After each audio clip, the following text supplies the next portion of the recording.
Maksudnya mungkin ada perasaan haru nggak sih saat mengajani anak perempuan?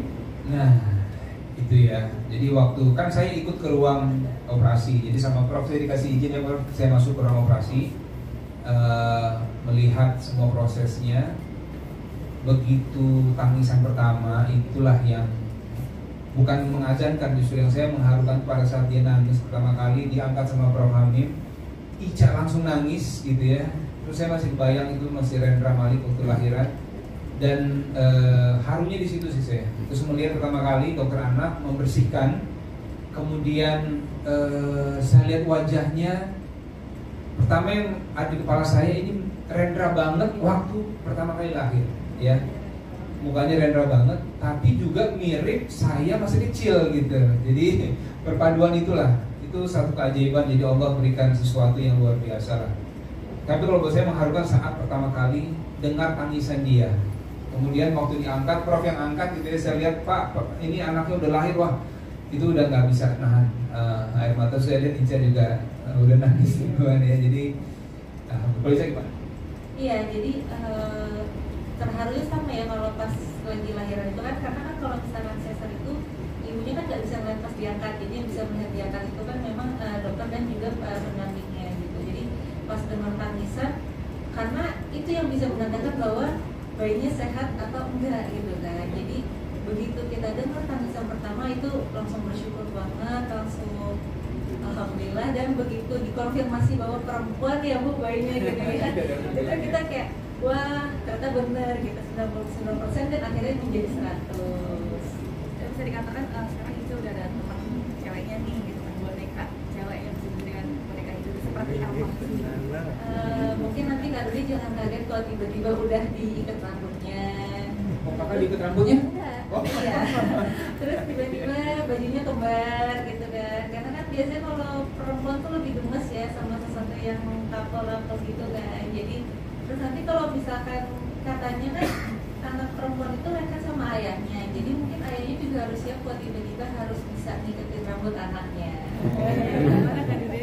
Mungkin belajar dari ikat rambut ibunya dulu ya.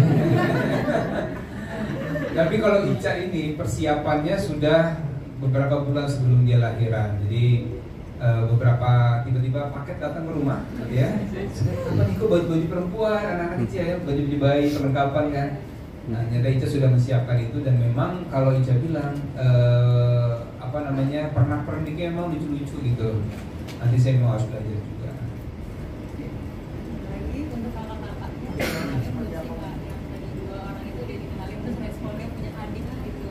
Nah, jadi Rendra sama Malik waktu lahiran itu jam 6 pagi, mereka nggak ada di rumah sakit ini. Mereka masih di rumah tuh.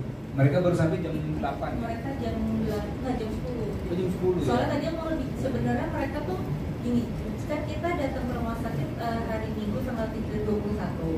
Terus kita memang sudah di situ kita kasih tahu ke mereka bahwa Bunda sama Ayah nggak pulang dulu ya, karena memang ternyata Bunda harus melahirkannya insya Allah besok pagi.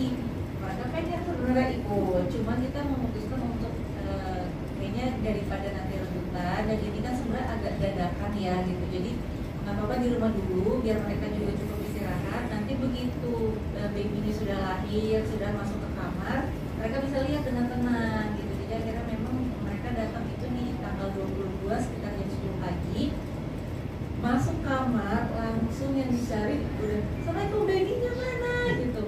Dari depan lorong rumah sakit itu berteriak-teriak mereka sendiri. Belum tahu nama ya. Jadi biar mereka teriak Deru gitu ya. Deru tuh Malik ngasih nama adik baru, namanya Deru. Itu dari bulan pertama ya. Dari sebenarnya dari yang waktu 2019 kan. Iya. Terus mereka tuh pokoknya manggil Deru. Jadi dari dua orang mereka udah teriak. Saya juga udah denger dari kamar kan, cuma nggak bisa ngapain kayak. Ya mereka udah teriak ya udahlah gitu. Begitu melihat sih mereka heboh banget sih antusias. Sampai hari ini begitu mereka pulang sore kan pagi sekolah, sebelum sekolah video call dulu tuh.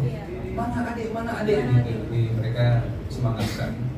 Nah ini kan bisa dikatakan udah 3 anak nih, anak lagi nih cewek yang pakai pengasuh atau tetap dipakai nggak pakai pengasuh? Kita sebenarnya anak pertama kedua ada yang bantu gitu. Terus memang untuk anak ini yang ketiga kita belum ada tambahan ya, maksudnya cuma memang kalau misalkan pokoknya ya yang membantu itu untuk nge-backup kita juga kan, karena kan Rendra sama Malik juga udah sekolah, terus belum nanti kali ini juga ada kerjaan cuti, maka di luar kota gitu, jadi supaya di rumah nggak terlalu keteteran gitu. Cuman kalau untuk apakah setiap anak nanti ada kelas, kita sih belum kepikiran seperti itu gitu. Pokoknya yang penting kita berusaha untuk semuanya kita asuh sendiri, kita urus sendiri semuanya Karena udah siap lagi begadang. Oh udah, jadi udah dikasih tahu sama Prof ya, jadi begadang. Karena bayi memang kan ada fase-fase ya, begitu baru lahir, menyusu tiap 2 jam ya, kita juga standby terus dari kemarin, makanya ini agak kurang tidur Ica ya, tapi tetap cantik. Iya, oke kan, jadi kita siaplah dengan semua konsekuensi yang harus kita jalankan, karena itu yang kita sudah alami juga di anak pertama dan anak yang kedua gitu ya. Jadi insya Allah siap untuk begadang. Kak Ica, ada treatment khusus nggak sih? Kayak biasanya habis lahiran kan orang tua zaman dulu kan mungkin ada jamu atau apa yang masih kamu sampai anak ketiga ini? Sejujurnya dari anak pertama nggak ada sih, cuman memang mengikuti saran dokter aja justru. Jadi kalau mungkin ya perbedaannya, kalau zaman dulu kan disebutnya itu bunta ya, tapi kalau zaman sekarang kan sudah lebih modern, kita pakainya korset gitu. Nah, jadi memang salah satu hal wajib yang perlu dipakai untuk ibu setelah melahirkan itu adalah korset. Kenapa ya? Karena untuk mengembalikan bentuk tubuhnya supaya seperti sebelum melahirkan lagi gitu. Dan ditambah kalau untuk kita yang operasi sesar itu untuk meredakan rasa nyeri juga di bagian jahitannya gitu. Jadi kayaknya itu sih. Tapi kalau untuk minuman khusus apa enggak, paling yang lebih diperhatikan itu adalah makanan, karena kan nanti apa yang dimakan itu akan lari ke ASI kan, terus akan diminum sama bayinya gitu. Jadi kayaknya lebih ke situ. Yang penting semuanya sehat dan dipantau aja semua.